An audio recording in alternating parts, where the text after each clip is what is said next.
आराध्य देव के चरणों में वंदन। आदरणीय समणी जी, आज हम कल्याण मंदिर स्तोत्र के अंतर्गत 30वें श्लोक की चर्चा करेंगे। कल्याण मंदिर 13th श्लोक, प्रोनाउंसिएशन एंड मीनिंग। सबसे पहले हम श्लोक का उच्चारण करेंगे।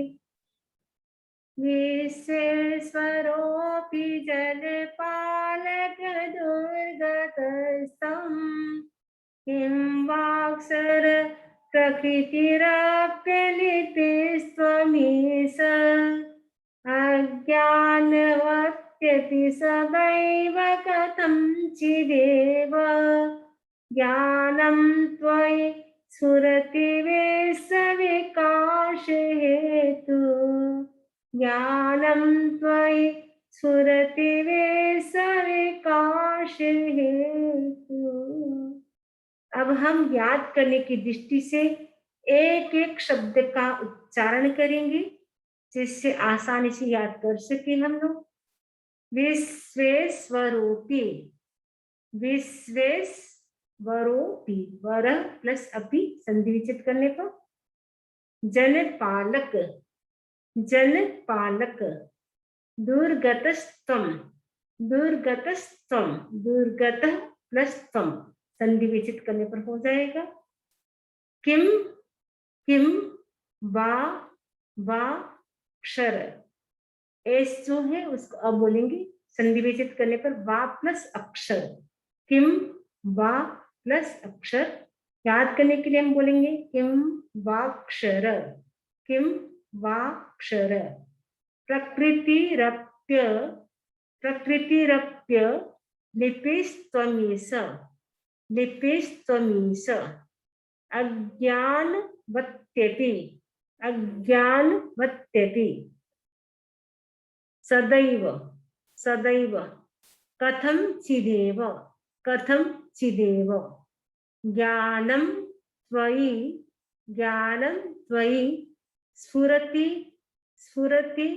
विश्व विकास हेतु, विश्व विकास हेतु। अब हम धीरे धीरे पूरे श्लोक का उच्चारण करेंगे, जिससे आसानी से हम याद कर सके। विश्वेश्वरोऽपि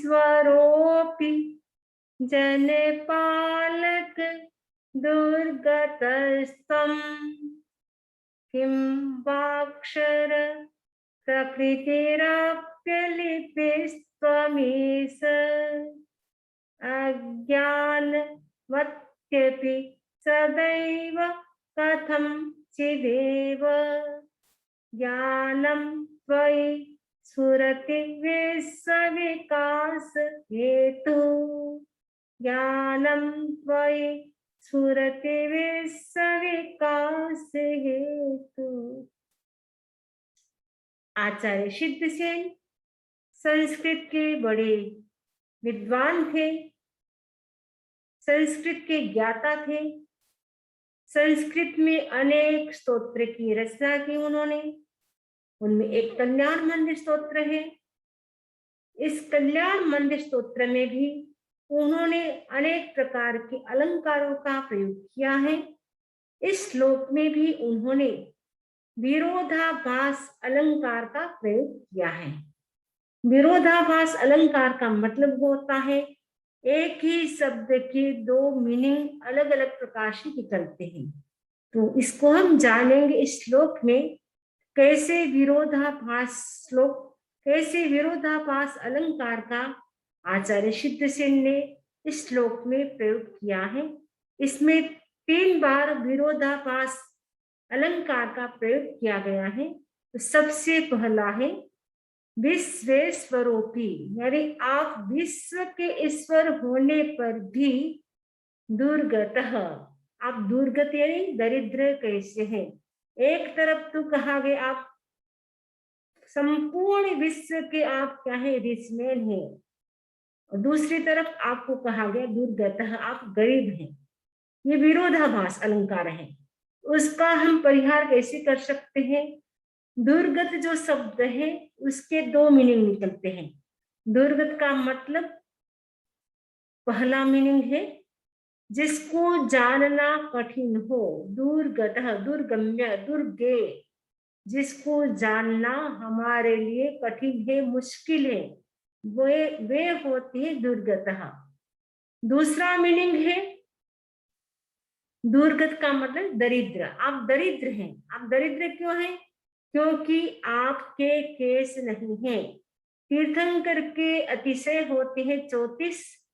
34 अतिशय में एक अतिशय होता है कि उनके जो केस होते हैं वो जितने होते उतने रहते, बढ़ते नहीं है।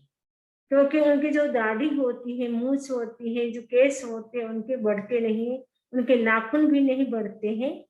तो दुर्गत का मतलब है आप केस रहित हैं। दरिद्र का मतलब है आप केस रहित हैं, इसलिए आप दरिद्र हैं। क्योंकि केस भी एक प्रकार का अलंकार होता है, सौंदर्य का प्रतीक होता है। इसीलिए कहा गया कि भगवान आप एक तरफ तो विश्व के ईश्वर हो, दूसरी तरफ आपको जानना बड़ा कठिन है। दूसरा मीनिंग क्या दुर्गत का? दुर्गत का मतलब आप दरिद्र हैं क्योंकि आपके सिर पर केस नहीं है। पहला विरोधाभास अलंकार हो गया, उसका परिहार भी हो गया।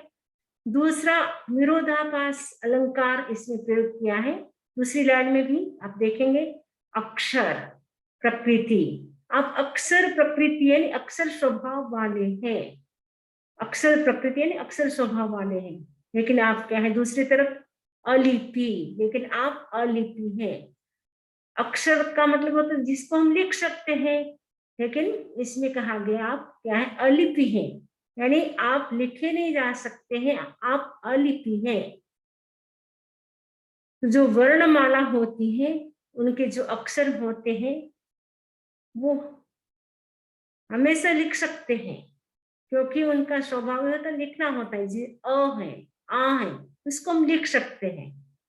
लेकिन अक्षर का मतलब होता है न अक्षरंती अक्षर, जिसका कभी क्षय नहीं होता है, वे होते हैं अक्षर।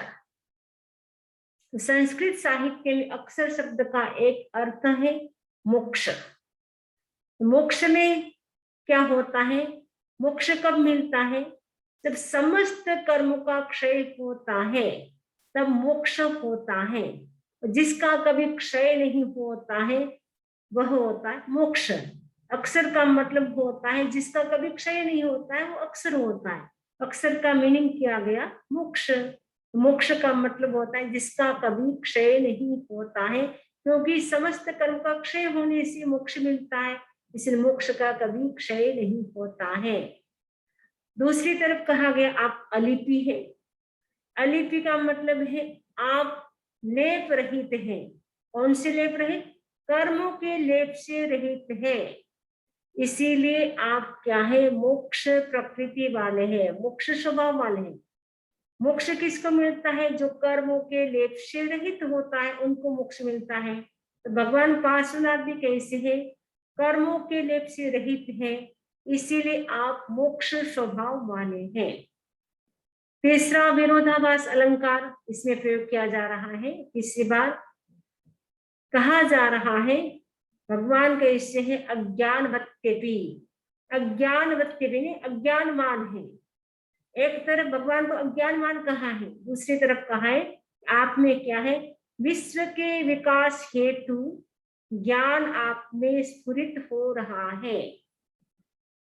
इसका परिहार हम कर सकते हैं अज्ञान प्लस अवति, यानी आप क्या है जब तीर्थ की स्थापना की, तीर्थ की स्थापना करने के बाद आपने क्या किया? संसार से अज्ञ लोगों की आपने रक्षा की। यानी जो अज्ञ लोग हैं, यानी जो अज्ञानी व्यक्ति हैं, उनमें क्या किया आपने? सम्यक दर्शन प्रकट कराया। उनका अज्ञान था वो दूर कर दिया आपने। इसलिए कहा गया अज्ञ लोगों से आपने क्या की? अवतीर्णी रक्षा की। आप अज्ञ लोगों की संसार से रक्षा करते हैं। और दूसरी तरफ कहा गया आप विश्व के विकास हेतु आप में ज्ञान स्फुरित है, यानी आप में ज्ञान है। एक तरफ तो बोल रहे आप में ज्ञान है विश्व के विकास के लिए, इस संपूर्ण विश्व को प्रकाशित करने वाला आप में ज्ञान है। दूसरी तरफ कह रहे कि आप अज्ञ हैं। अज्ञ कैसे हैं? क्योंकि जब केवल ज्ञान की प्राप्ति होती है तब मति ज्ञान, श्रुत ज्ञान, अवधि ज्ञान और मंत्र ज्ञान, वो चारों ज्ञान नहीं रहते, ओनली केवल ज्ञान रहता है। तो चार ज्ञान न होने से आपको कहा गया अज्ञ है, आप अज्ञानवान है। लेकिन आप में क्या है? केवल ज्ञान है। केवल ज्ञान होने से आप क्या करते हैं? संपूर्ण विश्व को आप प्रकाशित करते हैं।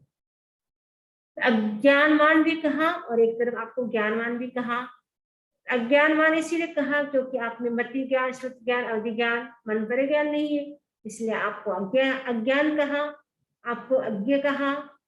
और दूसरी बात, आप में संपूर्ण विश्व को प्रकाशित करने वाला ज्ञान है, इसीलिए आप में केवल ज्ञान है, इसीलिए आपको कहा गया कि आप संपूर्ण विश्व को प्रकाशित कर सकते हैं, मेरे साथ में ज्ञान है क्योंकि आपके पास केवल ज्ञान है। इसमें विरोधाभास का अलंकार, जो विरोधाभास नाम का जो अलंकार है, इस श्लोक में 3 बार प्रयुक्त किया गया है। पहले विरोधाभास बताया, उसके बाद उसका परिहार भी किया, तो आपको समझ में आ गया होगा। क्योंकि ये श्लोक थोड़ा कठिन है, अध्यापक भी ये विद्यार्थी को समझा रहा है, लेकिन इसको भी जल्दी समझ में नहीं आ रहा है, क्योंकि विरोधाभास अलंकार ऐसा ही होता है, एक एक शब्द के 2-2 मीनिंग निकलते हैं, तो हर किसी को आसानी से समझ नहीं आ पाता है। लेकिन आचार्य सिद्ध से ने बड़ी सरलता से समझाने की कोशिश की है, तो शायद आपको समझ में आ गया होगा। अब हम मीनिंग पढ़ेंगे, संस्कृत, हिंदी और इंग्लिश। जनपालक, हे जनपालक, ओ जनपालक, सेवियर ऑफ द पीपल, तुम, आप, यू, विश्वेश्वरो, विश्व के ईश्वर होने पर, being the lord of the world, being the lord of the world, अपि भी, in spite of, दुर्गतः, दुर्गत है नहीं दुर्ग, unknowable, असी, असी means हो, are, is, is, O lord, अक्षर प्रकृति, अक्षर स्वभाव वाले होते हुए, being the nature of indestructible, being the nature of indestructible, अपी means भी, टू, नीचे की लाइन जो दिखाई नहीं दे रही है, अलिपि, अलिपि का मतलब है अक्षर लिपि होने पर भी, यानी फॉर्मलेस, अक्षर लिपि होने पर भी यानी फॉर्मलेस। नेक्स्ट, किम वा अथवा ओ, अज्ञान, अज्ञानवान अर्थात अज्ञ लोगों के, इग्नोरेंट पीपल, अवति, अवति का मतलब होता है रक्षक होने पर, being protector, अपि भी, टू, त्वयि मीन्स आप में, इन यू, विश्व विकास हेतु, विश्व को प्रकाशित करने वाला, इल्यूमिनेटर ऑफ द वर्ल्ड, ज्ञानम, ज्ञान, नॉलेज, कथनचित एक, कैसे, हाउ, स्फुरति, स्फुरित होता है, स्पॉट्स अप। अब हम हिंदी, गुजराती और इंग्लिश में इसका भावार्थ समझेंगे। हे जनपालक, आप 3 लोक के स्वामी होकर भी दुर्गत अर्थात दुर्गे हैं, यानी आपको जानना कठिन है। पहला विरोधाभास अलंकार हो गया। दूसरा है आप अक्षर, यानी कभी क्षय नहीं होने वाला तथा अक्षर वर्ण स्वभाव वाले होकर भी लिखे नहीं जा सकते हैं। आप अक्षर स्वभाव वाले होकर भी लिखे नहीं जा सकते हैं।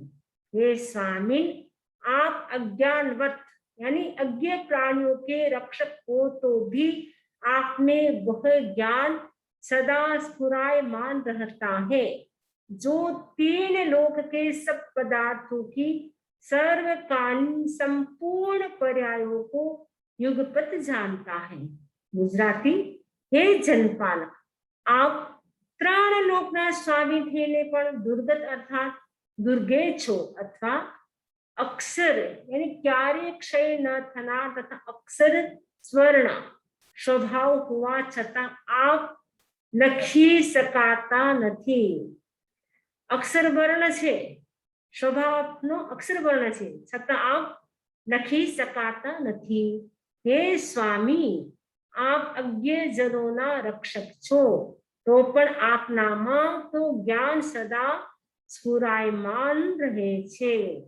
જે ત્રણેય લોકના સર્વ પદાર્થોના સર્વકાલીન સંપૂર્ણ પર્યાયોને યુગપત જાણે છે।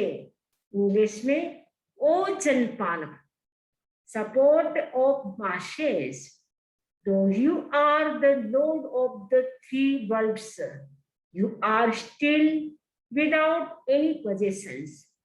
Also, though you are Akshar, indestructible, also letter of the alphabet, you are still a lipi, formless, although also cannot be written. In a way, you are devoid of knowledge, as it is outwardly dormant, but the knowledge of all substances and all their bodies is ever present and inwardly pulsating within you। इस श्लोक में विरोधाभास अलंकार है, क्योंकि आचार्य सिद्धसेन बड़े प्रतिभा संपन्न थे, इसीलिए उन्होंने अलग अलग अलंकारों का प्रयोग किया है। इस श्लोक में भी उन्होंने विरोधाभास अलंकार का प्रयोग किया है। पहले उन्होंने विरोध दिखाया, बाद में उनका स्पष्टीकरण भी किया है। तो आज हमें यही जानना है कि आचार्य सिद्धसेन कितने प्रतिभा संपन्न थे, उनकी प्रतिभा कितनी निर्मल थी, कैसे कैसे संस्कृत श्लोक में कितना कठिन होने पर भी उन्होंने कितना इजी बना दिया है। उनकी जो प्रतिभा थी इतनी निर्मल थी, पवित्र थी, तो हमारी प्रतिभा भी उनकी जैसी बने, हमारा ज्ञान भी उनके जैसा निर्मल बने, इसी आशा के साथ ओम अरहम ओम अरहम।